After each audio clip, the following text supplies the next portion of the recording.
Good Sunday morning to most of you. For you guys on the East Coast, good afternoon. How are you? Welcome to Week 12. It is somehow Week 12 of the NFL. For the first time, is Seth Woolcock joining us in the other box. I am Matt Perrault. I'm with you every week as we go over every game, picks, plays, and props coming up. Seth, good to see you. It's an interesting card today. I like the card overall today. How do you feel about Week 12? Matt, I said this yesterday when we were approaching college football week 13 is that we now have like nearly 3 months of data to pull from. So that always feels pretty good, right? Just having more data points, more knowledge about these teams and what they like to do. So that's always great. And you kind of said it about the slate. It's very interesting. I feel very square this week, right? I'm laying some very heavy favorites, but I feel comfortable with those favorites. So I'm really liking this slate. It's also football weather, right? On the East Coast now. We got some 30, 40s, even maybe some snowfall today. So I'm looking forward to all that and hopefully capitalizing on it in the betting cards. Yeah, and if you look at it from a weather perspective, there is nothing to worry about weather-wise across the country, which is somewhat different. I mean, normally we see, sorry, I'm going to size myself up a little bit with the camera. Normally we see, one or two games where we have some weather. It's November, nothing across the country. There is no weather to speak of. We have no issues anywhere, not in the Midwest, not on the East Coast, or there's no games at Buffalo to worry about. So nothing bad from a weather perspective. So if you are looking at that today, just know that there's nothing to worry about from a weather perspective. All right, let's start in, let's go to Chicago. We'll start with the Bears hosting the Steelers here. Obviously, people have been watching the Aaron Rodgers wrist situation all week. We've got a number that opened up at 1.5. It's been bet up to 3 at FanDuel and DraftKings. Here in Vegas, we have most of the sharper books at 2.5, not going to the 3 here, with a total between 46 and 47. Really depends upon which book you're looking at. If you like the over, you can get 46s. If you like the under, 47s are out there. How are you seeing Bears Steelers, Seth? I honestly feel very comfortable being a Steelers fan in this spot. I'm glad Rodgers is not playing personally. I want him to get back rested. And Mason Rudolph, while he's never played in the Arthur Smith system per se, he's very comfortable playing with the Pittsburgh Steelers. We saw him have, honestly, a really, really good stretch there at the end of the 2023 season when he was just dicing them up in 2 out of 3 games, took us into Buffalo, and also played pretty well. So I actually have my eye on DK Metcalf in this game. I think he could bounce back here because Rodgers has kind of really tried to use him as a catch and go wide receiver, while I think Mason will find him in space and potentially get him loose down the field and maybe open things up for this entire offense. Yeah, I'm of the opinion, like a lot of people are, when you look at the underneath metrics of the Bears, every year we're sort of looking at the team that, okay, which division leader is a quote unquote fraud? And we spent a lot of time talking about the Patriots, a lot of time talking about Drake May and company. But I think Caleb Williams in this offense, you can do the exact same thing at the number of one-score games and last-second drive wins that the Bears have had this season. Look at what happened last year with the Chiefs. They were the number 1 team. Now they're 0-5 in one-score games. This is just for whatever reason, the Bears are fortuitous here. They're getting lucky bounces. They're getting the breaks and the calls. So it's not a bad thing to be backing Chicago today, but I'm with you. I like the Steelers in this spot. I think there could be a little bit of a difficult November, December end of the regular season coming for the Bears, which does leave that window cracked open a little bit for some other teams trying to find a wild card spot in the NFC. So I'm with you. I like the Bears today. Sorry, I like the Steelers today in Chicago. The Jets in Baltimore. This is the running theme of the day. Massive number. Yes. We've got a Ravens team favored by 14.5 at open. It's been bet down at certain places to 13.5, but it's still a monster number for the Ravens, who arguably are the hottest team in the NFL. The Jets are a dumpster fire, like we know. We have a 14 at the Superbook here in Vegas with a total of 44.5. The question is, Seth, how many points do the Jets score today? I don't think a lot, man. I don't think a lot. I think it's probably more efficient with Tyrod Taylor. I don't think you're going to get some of the turnover-worthy plays that Justin Fields provides. At the same time, though, I don't think without Garrett Wilson out there, they're going to be able to move the ball super well. I've been loving betting Baltimore since Lamar's been back. It's been super profitable. I know last week, if you had the 7.5, you got cooked on it.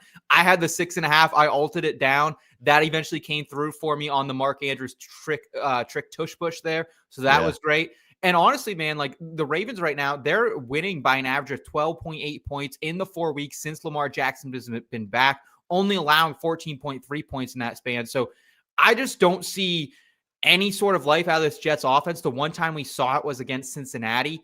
If I'm the Ravens, I'm just running Derrick Henry straight up the middle, no Quinnen Williams now. So I think Lamar's got a little bit of a chip on his shoulder as well. The Jets, of course, passed on him back in that 2018 draft class for Sam Darnold. He's 2-0 against them. He's won by an average of 17 points. Correct me if I'm wrong, Matt, but I don't see many outs for a good Jets day here. Maybe they can cover. I don't think they get particularly close, though. Yeah, I think there's so much more riding on games like this. The Ravens have basically said they have to win out. Like they understand that they can't take any week off, that their playoffs began 3 weeks ago, and they have a chance. And if you look at the betting odds, I mean, there are a 65% chance for them to win the division. So there's a lot of people that feel like the Ravens will catch the Steelers and they're going to win the North. Well, in order to do that, you cannot lose to the New York Jets. Like this is a game you put into the W column. So like if the Ravens show up and they're playing their A-, B+ game, they're going to blow the Jets out. If you get the A, it's going to be an absolute rout for Baltimore here today. So it really, to me, depends upon which version of the Ravens are you getting, because we know what the Jets are. They can't score. Their defense is not good. Their defense is banged up on top of that. You have to like Lamar's to score a touchdown today and Derrick Henry to score a touchdown today. Like I just think you look at this Ravens offense and their ability to move the football. As you mentioned, just hand the ball off to Derrick Henry and let him go. Him over 100 yards rushing, could easily see that as well here. So, yeah, I think you either lay it with the Ravens or it's a pass. Like, I would not be taking the points with the Jets today. Nope, not at all. They're 3-4 ATS after a loss as well. And, Matt, I think, like, I was expecting kind of a second half bounce back for the Jets. I just think maybe we already got it, and now they go back to irrelevancy. Yeah, and look, I think that they're already planning their vacations coming up in January. The number doesn't get prettier for the Lions and the Giants. No. It's the same number, 13.5 or 14 here for the Lions at home against the Giants. Everybody is talking about the stat that the Lions, after a loss, straight up and against the spread with Dan Campbell and Jared Goff, they have won 13 consecutive, and they have covered 13 consecutive games. They are 13-0 in this very spot. I'm teasing this game, but you probably don't have to. You probably can just go ahead and take the Lions to have a monster game here against a Giant team that will start, well, third string or second string, depending on how you see Jameis Winston at quarterback. Lions have any trouble today? I don't think so. No, I think you laid it out perfectly. Dan Campbell off a loss. This is a spot I want to back the Lions. I've seen a lot of people getting invested with like the team total over on the Lions. I think that is maybe a smart play as well. And I think one thing not being discussed enough with this Lions team is it's been a bit different since Dan Campbell has dipped his toes in the play calling department. I actually like what he's doing. He's using Jameson Williams, not just down the field, but on short crossers, trying to find different ways to get him involved. And Montgomery's seen a little bit of a resurgence as well. So I love Jameis Winston. It's cinema when he's out there. I love all the shenanigans off the field. I just don't think this is the spot to back him in a Detroit defense that really capitalizes on turnovers. Yeah, 50.5 is the total for this game. And obviously, to steal our guy Andrew Erickson's number, that, Ford Field is the Coors Field of the NFL. And he's right. I mean, they do go over so much, but the problem is how many points will the Giants contribute to that total?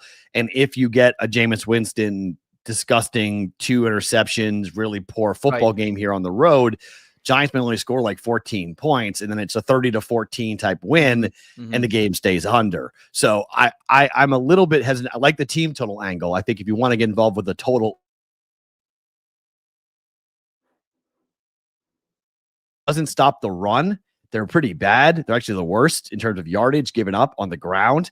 So I like both running backs for the Lions today, and that means a running clock. That means longer drives, so that shortens the game. True. And that makes me go again on the total. Going, I don't know if I'd bet the over 50.5. I think the number is probably accurate. The better thing is, again, just like the last game, you're either laying the points, laying the 13.5 with the Lions, or I'm not taking the Giants. Like I want nothing to do with the New York Giants here today with Jameis Winston quarterbacking this team.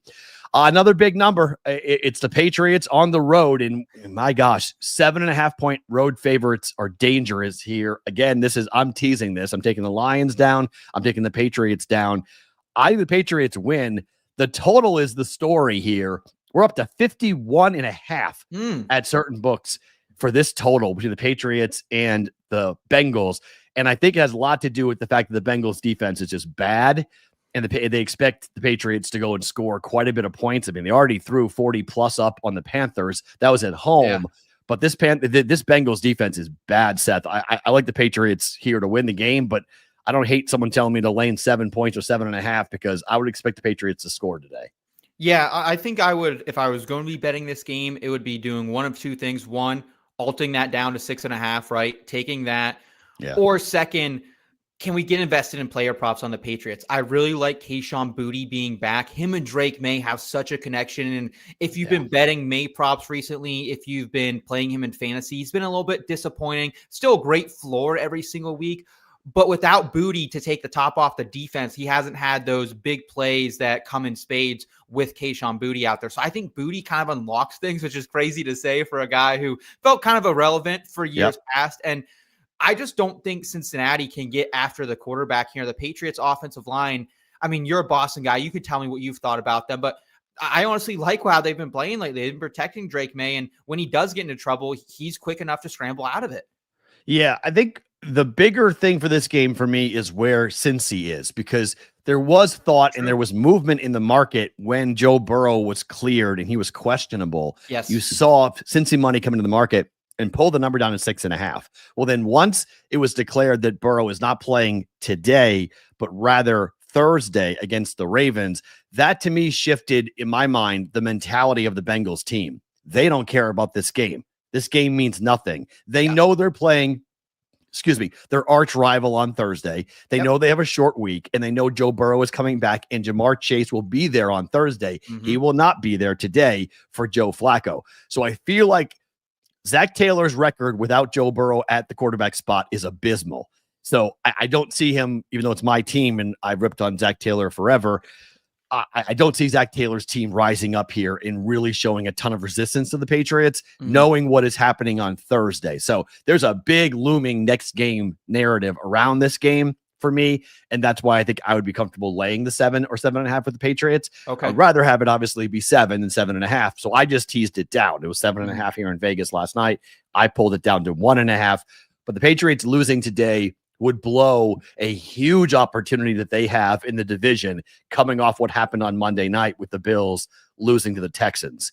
So if the Patriots win, now they're 10-2. The Bills are 7-4. Wow. It's a 2.5 game lead because they beat them head to head. They play the Giants on Monday night next week, and then they go to their bye.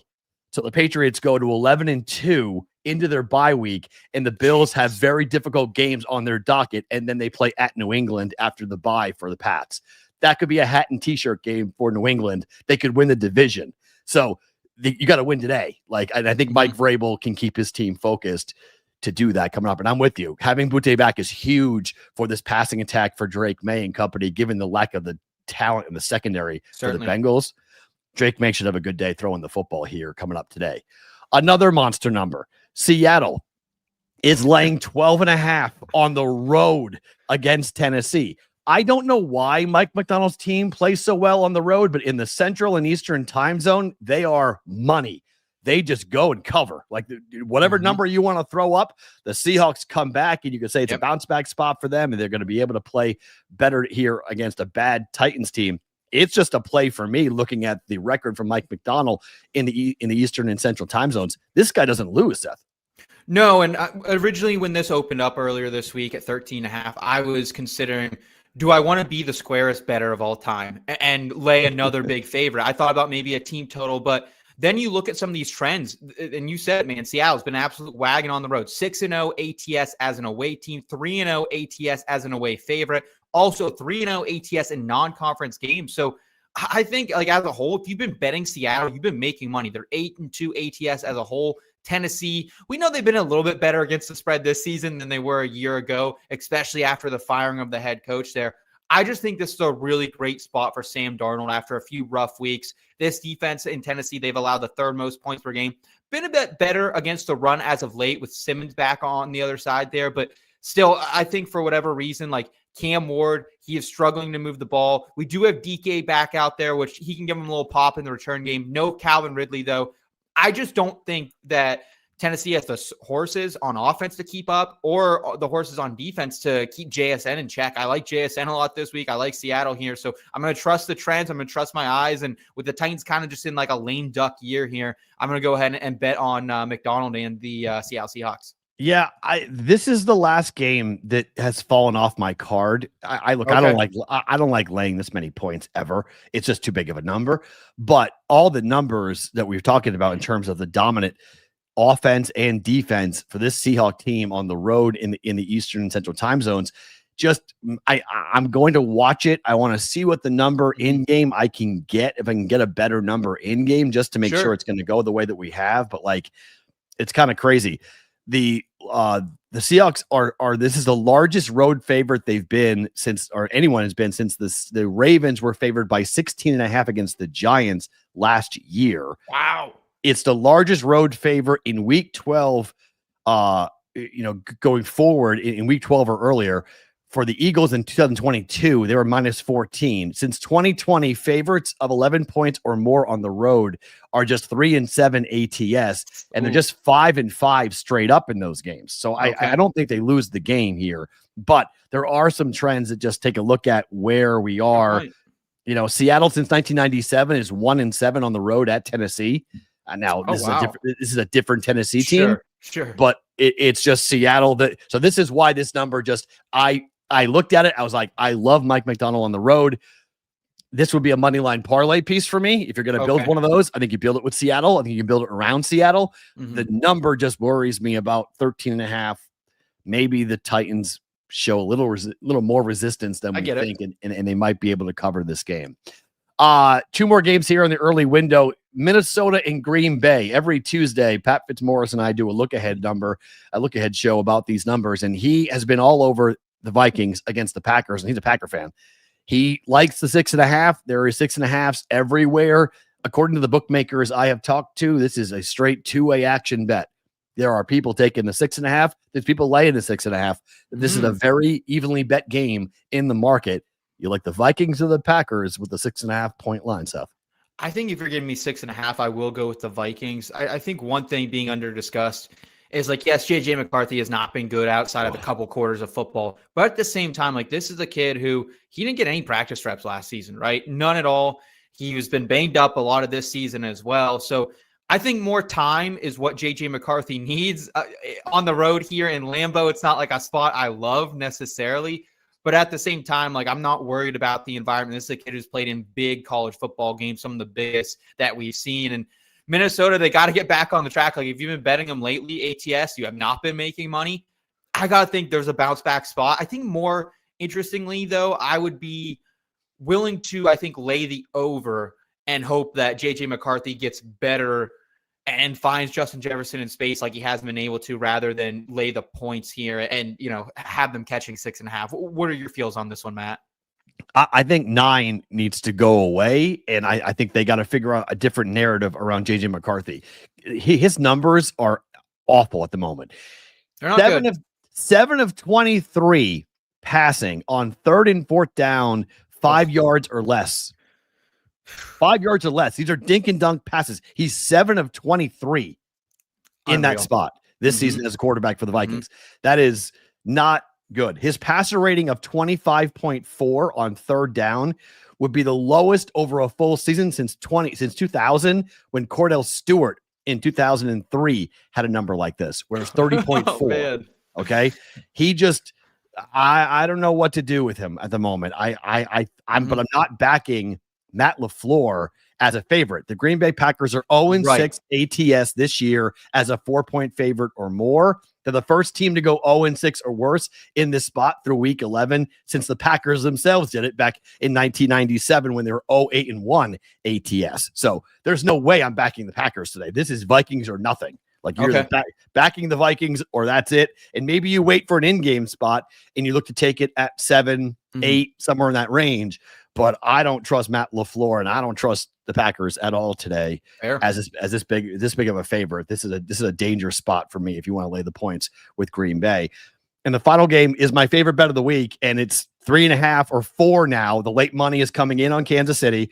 I have 3. I bet it earlier in the week. I don't care if the Colts are coming off of a bye week. The stat that I've been talking about all week is pretty darn remarkable. The Chiefs are the 15th team since 1990 to be 500 or worse and be favored against a team that has an 80 percentile winning percentage in the 11th game or later in the NFL. The previous 14 teams are 14-0 straight up and 12-0-2 against the number. And even better, Andy Reid, when his teams are 500 or worse in the next game, he's 80-47-1 against the number with the Eagles and the Chiefs. Give me KC in a must-win spot to win and cover. Where are you on this game, Seth? Yeah, this is a really tough one for me. Like, I think if I am laying money on this one, it is the Chiefs, right? And like sometimes the sports books tell you who should be favored. Like this week in college football, I was so distraught. I was like, how is Nebraska catching 10.5 points against Penn State? I was like, that makes no sense to me. It closed at 7. And then it comes out and like they just get the doors beat off them, right? Yeah. And I feel like that is kind of what the books are telling us here is like this is a must win pretty much for the Chiefs, right? It really feels like that.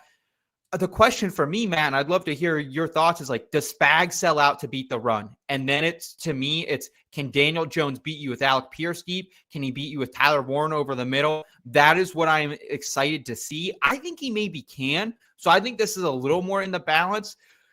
At the same time, though, like, I would love if this, I could like get a money line that was drinkable and I could get like a minus 140 or something. I can't at this point. So I'm kind of out on this game as a whole, but do you think Spags is selling out to beat the run and making Daniel Jones beat him? Yes. And then I think Daniel Jones has a bad game. I think Daniel Jones, we've already seen it. You know, we saw it against the Steelers.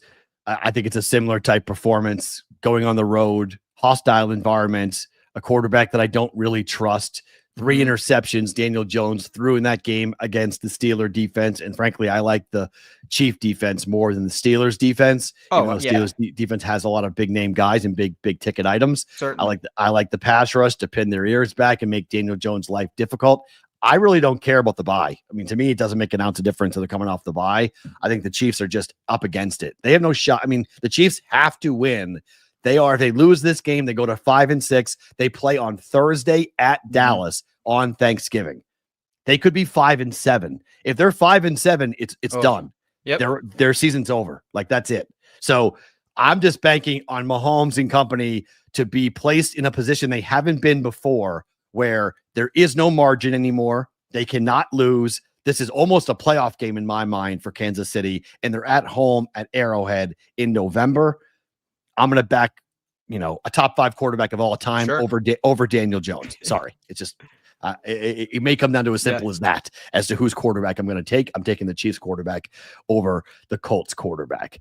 Guy, today's show is being presented by Hard Rock Bet. Whether you're into pro football, college football, the NBA, or more, you can get in on all the action at Hard Rock Bet. Sign up today. You could score $150 in bonus bets. Just place a $5 wager. If it hits, you get your winnings, but also they'll give you $150 in extra bonus bets. Not sure what to bet on? You can check out the Hard Rock Bet Stats Hub. It is loaded with trends, streaks, and stats to help you guide your picks. You can check out the Stats Hub now, get the edge, and then bet with more confidence. Hard Rock Bet Sportsbook app is the only legal sportsbook in Florida, but it's also live in Arizona, Ohio, New Jersey, Indiana, Tennessee, Virginia, Illinois, and Colorado. More states like Nevada coming soon. Hard Rock Bet offers new promos every single day, so download the Hard Rock Bet app and make your first deposit today. We go to the afternoon slate of games here, and we'll start with Jacksonville in Arizona. This number is coming down. Why? Because why are the Jaguars favored on the road over anybody? I don't care what the Cardinals look like. It's the Jags on the road. They're 2.5-point favorites, but it's down to 2 at Caesars. It's down to 2 at Hard Rock. ESPN bets all the way down to 1.5 here as late money's coming in on Arizona with a total of 47 or 47.5. Seth, I'm teasing the Cardinals up. I got 2.5. I tease them to 8.5 personally on this. I think the Cardinals keep the game close against Jacksonville. How do you see Arizona hosting the Jags? I will give a disclaimer. Last week I was on the Chargers against the Jaguars, so I think I have a bad read on this team right now. But I think I am with you 100% here, Matt. Just the fact that, look, Jacoby Brissett, he's limiting turnovers, and that's really where the Jaguars defense seems to be capitalizing. If this was Kyler Murray, I think I would rather honestly go with the Jaguars in this spot. But Jacoby Brissett's been fine. It doesn't matter if Marvin Harrison Jr. is out there or not. It seems like he's finding Michael Wilson. He's finding Trey McBride in the end zone. I like McBride to find the end zone once again this week against a really mediocre Jaguars linebacking core secondary that just hasn't been able to really guard the big man this year. Yeah, I can't. I know what the Jags, if you talk about what they've done over the last couple of weeks, it's been a complete roller coaster ride for what type of team we've seen. They had a bye. They won here in Vegas in overtime. Then they blew that 19-point lead against the Texans. Then they blew out the Chargers 35-6. Teams in this spot that blew a big lead in the fourth quarter and then had a blowout win the next week. They're 9-20-2 ATS than last game. And since 2016, they're 0-7-1 ATS. So the books are saying that, basically the roller coaster ride normally doesn't end very well when you have another game when you're going on the road as a favorite, like the Jags are here. Makes sense. I'm with you. Brissett doesn't do a lot of great things, but he doesn't turn the ball over. His best attribute is he doesn't hurt you. He may not help you as well as you'd want, but he doesn't hurt you. So I think that's why even some Cardinal fans have said, like, look, you can trade Kyler Murray and we'll ride for a year with Brissett and just take our lumps, draft a young quarterback, and then build it up. I'm happy to give the Cardinals 8.5 points here today to ride with them. Cleveland in Las Vegas. It is the debut of Shedeur Sanders. The stat that everybody is running with, which is really hard to run away from, is that since 1999, when the Browns came back into the league, they have started 17 quarterbacks making their first ever start in the NFL, rookie quarterbacks. Those quarterbacks are 0-17 straight up in those games. Okay. You've never seen a first starting rookie quarterback for the Browns. I graduated college in 1999. Okay. So we haven't seen it. I was just born. We've never seen it. Okay. We have never seen a Browns win in this spot, but I think you take the points with the Browns because I think the offense for the Raiders is equally as broken. Chip Kelly, I think, is gone after this year. He's the highest paid offensive coordinator in the NFL, and the offenses have been horrific this year, each game for the Raiders. How do you feel about Raiders Browns today?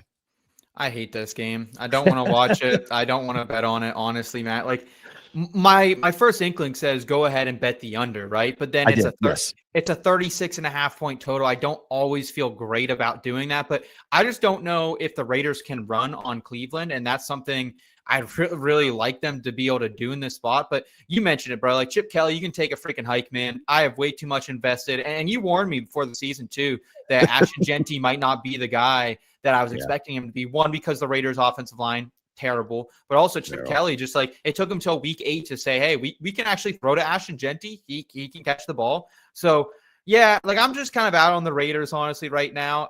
I'm out on Cleveland too in the spot. So probably the under is my favorite play, but I have no idea what we're going to get from Shedeur. Like, at least Dylan Gabriel, you knew what to expect. It wasn't great.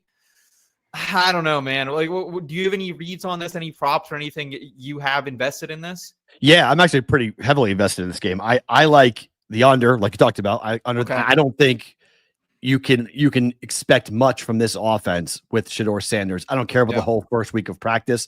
I don't think you're going to see him run up and down and lead this offense up and down the field against the Raiders defense. It has Max Crosby, who I think is going to eat against a very poor offensive line. Even with Shedeur Sanders' ability to move around, I think Max Crosby destroys today, has a bunch of big plays for this Raiders defense. On the flip side, I don't think Geno Smith is playing football at even a C- level at the moment. No. If there was anybody else on this roster who you could trust, it shows you how bad Kenny Pickett is and how big of a malpractice it was for the Raiders not to draft a young quarterback to develop behind. They didn't like the draft class. They're playing for next year. So to me, I don't think they want to win this game, to be quite honest. I think they would prefer to lose out to get the number 1 pick or number 2 pick in the draft and have a chance to draft their next quarterback here and hopefully have Tom Brady's help to find that player. But I think it's a low-scoring, ugly, nasty football game. But I like Ashton Jeanty. I mean, I do like him rushing receiving yards. Profit cheat sheet likes him to go over, and I would agree.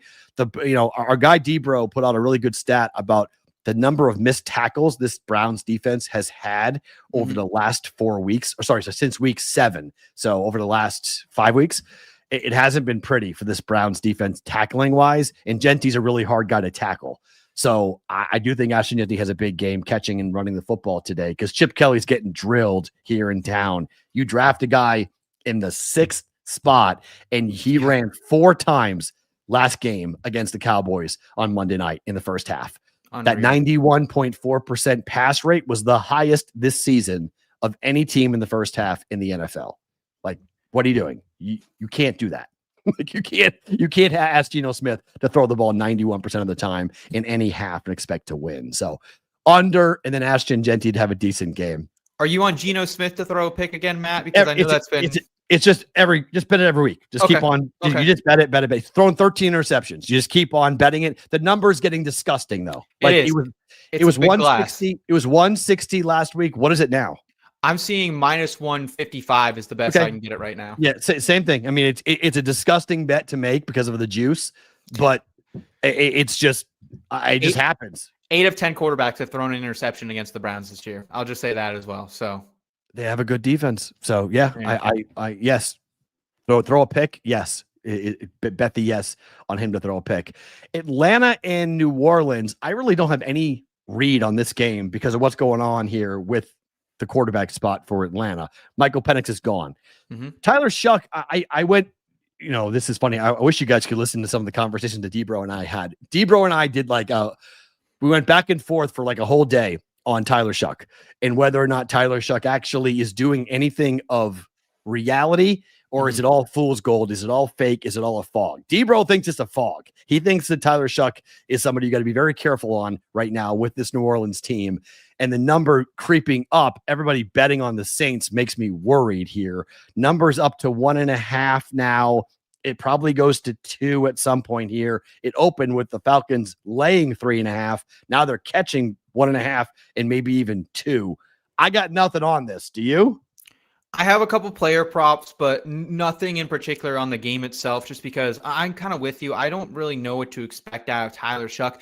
Yes, he had there's no denying he has pushed the ball downfield a lot more than Spencer Rattler was. We've seen Chris Olave's ADOT go absolutely crazy late, almost double since Shuck's been under center. Kamara's been way more involved. He's willing to check it down a bit more than Rattler was. So I do like that for the players in this matchup. Honestly, I think the easiest bet you can make in this one is Bijan Robinson anytime TD, minus 145 I'm seeing out there. I also don't hate Algier. I got him at plus 320 to also get in the end zone. And for me, Bijan, he scored 4 touchdowns in 4 career games against the Saints. He's found Pater in 3 of those. Running backs against the Saints, they have found Pater in 4 straight games as well. Bijan 19th in touches inside the red zone. I just think really that's your offense now. It is Bijan Robinson and it's Tyler Algier. I don't trust Kirk Cousins as far as I can throw him, which ain't very freaking far. So I just like the running backs in this one. I don't even hate if a play on Kamara in the prop market either. So that's kind of where I lean as far as who wins this game. Couldn't tell you. Wish I knew. So the Falcons are 1-5 straight up and 0-6 in the last ATS in the last 6 starts for Kirk Cousins. Since the start of 2020, Kirk Cousins is 0-4 against the number and 0-3 in the Superdome against New Orleans. So they've been his kryptonite. Yeah. And the team has been very bad against the Saints historically. Now, does that mean anything for today? Not really, but just look at the trends. The Saints have owned the Falcons in this spot, and it's basically a money line bet here. It's minus 1.5 in most books now. So, I would go Saints, and depends on how the morning goes for me. If the morning session goes really well, I'll probably be on the Saints in the later part in betting New Orleans. But as of right now, I've got nothing on this game, but I do think we could see some pretty fun. We could see a bet from me coming up here with the Saints if the morning session goes the way I want it to. Last game in the late slate is going to have the biggest handle of the day. It's going to have the biggest eyeballs of the day other than Sunday Night Football. Dallas at home hosting the Eagles. This number is down to 3. I got 3.5. Eagle fans are all up in arms saying I'm crazy, that this is not going to be a win for the Cowboys. I think the Cowboys win the game outright here. They almost beat the Eagles in the first game of the season. Exactly. There's 5 new defensive players on this team now for the Dallas Cowboys. This is a totally different team than what we saw just 2 weeks ago. They flexed out on Monday, and you can say the Raiders' offense stinks. Yes, but this offense with CeeDee Lamb and George Pickens is playing at an elite level.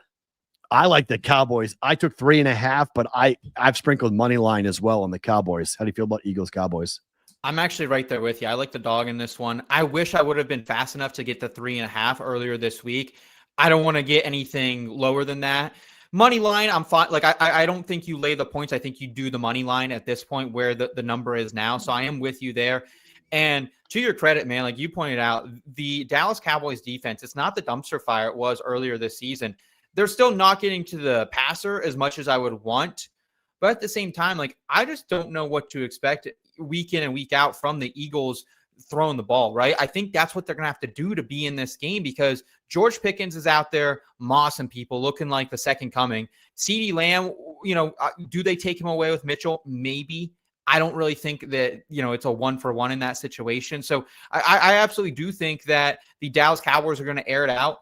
I don't trust the Philadelphia Eagles passing game as much as everyone else does. Like, all the smoke around Kevin Patullo getting a head coaching job, that is fake news. That is an agent pushing something. This guy is not a great OC. The run game has not been as good. So I'm with you. I'm with you. If I'm laying anything in this, it's money line on Dallas. Yeah, look, they're going to put the game on Jalen Hurts' arm, and maybe he goes and throws for 300 yards and dices up the Dallas Cowboys. But if he doesn't, this Cowboys offense is going to move the football at home. I mean, they move the ball on anybody, and Dak Prescott is 31-13 ATS against the NFC East. It's just he eats at home up against the NFC East. He eats in general against the NFC East, but they need it too, man. They need way more than the Eagles. This is, again, they play the Chiefs next week on Thanksgiving. So, like, if they lose this game, they could lose next week, and then the year is over. So the Cowboys are in a very difficult spot right now. They're, again, much similar, like we talked earlier, no margin of error at all. The Ravens have no margin of error. The Cowboys have no margin of error either if they want to get into the postseason. So they need this game here against the Eagles. Eagles really don't need it. That's the way the Cowboys do. Guys, track your bets and get line alerts straight to your phone by downloading the BettingPros app. With Sportsbook Sync, automatically track your bets across all major sportsbooks in one spot. Easily monitor your bet performance by sport and bet type, including game picks, props, and parlays.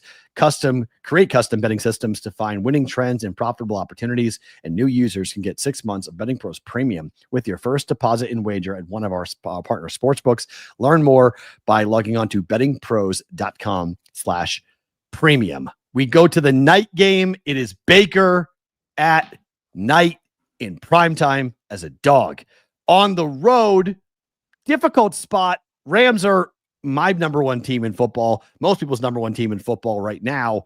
Number has crept up to 7 for the Rams against the Bucs. If you do want to tease it, like I have, Baker Mayfield is 23-3 as a dog in a 6-point teaser. He's pretty good with the Bucs. How do you feel about Tampa and LA? I think that's the play. I think you tease it, man. I think if you're taking Tampa Bay, I think that is the way you go. This is where you like Baker Mayfield, right? Banged up a little bit, on the road, underdog spot. Like, I don't like betting Baker Mayfield personally as a favorite. I like betting him here as a dog. The big point of contention for me is, can this Buccaneers offensive line hold up against the Rams pass rush? I think they can. They've been pretty suitable so far this season. Baker, it doesn't really matter if he's under pressure or duress. I think getting Chris Godwin back gives them another extra layer. While I don't expect a ton from Godwin, it at least draws some coverage off of Emeka, maybe gets Tez Johnson into the end zone as well. So I like it. I like it a lot. I think the question mark then for the Rams is, can you run on Tampa Bay? Not many teams have been able to so far this season. It's not the, steel curtain that we saw last year, I feel like, with the run game. But Kyron Williams, honestly, I think is the kind of the linchpin for the Rams. But I'm with you. I do like Tampa Bay in this one. Yeah. So when they lose, I mean, they're a team that you tend to want to back, and they've given up 44 points and 28 points in back-to-back games. That is just not good for this defense. You got to think that Todd Bowles will try to do something to stop this Rams 13 personnel offense that has befuddled the NFL in defenses over the last couple of weeks. Baker Mayfield is 17-8 when listed as an underdog off a straight-up loss, including 12-4 ATS in this spot over the last 5 seasons. Remember, Baker went to LA when his career was completely demolished. And he signed and won that game with 2 days notice resurrected his whole career with the Rams in Sean McVay. I expect A+ out of Baker Mayfield tonight. I expect him to be absolutely nails tonight, even without Mike Evans, even without the help he normally has with Bucky Irving. I still think he's going to play really well tonight. They may even win the game outright. I need them to win the game outright because my biggest preseason bet was on Tampa to win the division at plus 110. And they only have a 1-game lead on Carolina. Now, I don't think Carolina beats the Niners on Monday night. Sure. But this 2-game losing streak, I'm not down with the Bucs. You can't lose 3 games in a row. You got to get a W here with Baker Mayfield in this. So I'm pulling from money line here on Tampa. I don't hate that. To get the W.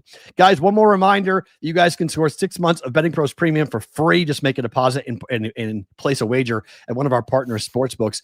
Premium gives you access to the Sharp AI system, our betting systems, the prop bet cheat sheet, and the same game parlay builder, all tools you need to bet smarter. Claim your upgrade right now by logging on to bettingpros.com/premium. All right, Seth, let's go through your betting card, including the props you like today.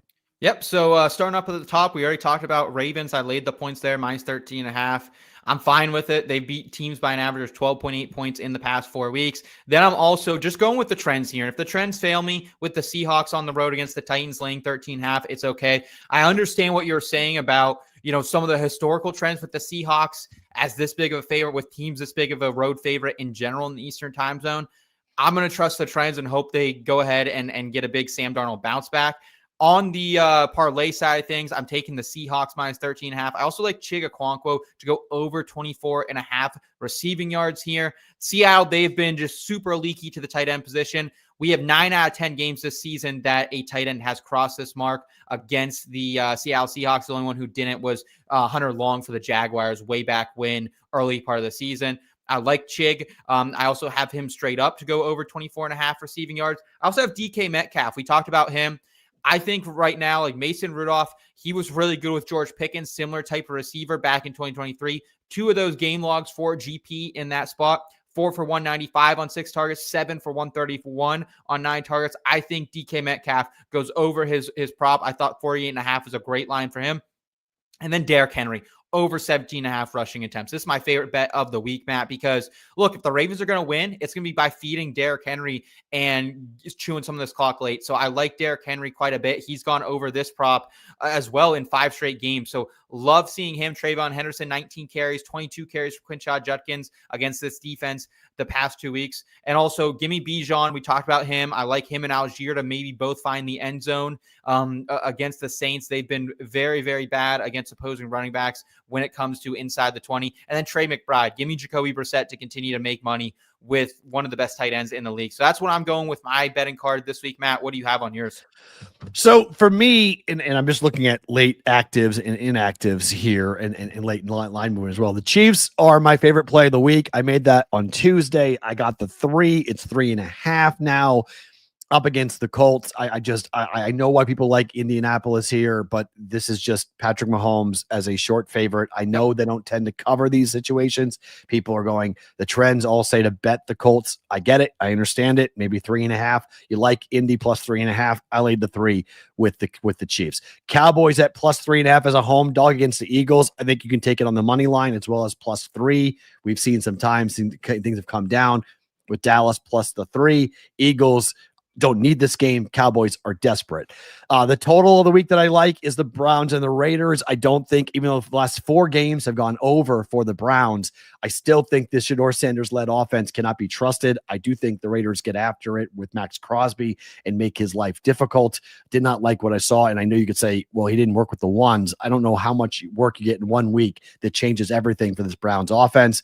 And the Raiders, I don't like their offense either. Geno Smith has really struggled, and I like this Browns defense rather, against the Raiders offense. Teasers, I like the Patriots down to 1.5. We have seen money coming in here late on the Bengals. This number is down to 7 now. It was 7.5 last night. Now it's 7. So there is some Bengals money in the marketplace at the moment, but I'm pulling it all the way down to 1.5. You can pull it down to 1 if you want with a 6-point teaser. Bucks, we talked about it, 13-0 straight up and 13-0 ATS off a straight up loss. This number is 13, 12.5 is what I got it at, and pulled it down to 6.5 below a touchdown, taking Detroit. The other teaser, taking the Cardinals up from 2.5 to 8.5 points. This number has come down now. There's been some money on the Cardinals, bet to 1.5. Teased up over 7 is what I want it at for the Cardinals. And the Bucks with Baker Mayfield, they've been tremendous in this spot, off of not just 1 loss, but 2 losses against the Rams. They're 23-3 as a dog with a 6-point teaser. They pushed last week where Baker Mayfield lost the game by 12 as 6-point dogs. The plus 12 pushed against the Bills. Now it's plus 13 against the Rams. I don't think Joe Flacco has a great day throwing the football. Prop Bet Cheat Sheet came in with a 5-star play on this. Joe Flacco has had big games. He had a big game against Chicago where he threw for a ton of yards. But last week against Pittsburgh, he threw for less than 200. Against the Jets, he only threw for 223. And I think this Patriot pass rush against a really poor offensive line for the Bengals, this is why bringing Joe Burrow back may not be the smart thing. Flacco, I think, has a tough time here today. He's going to get hit.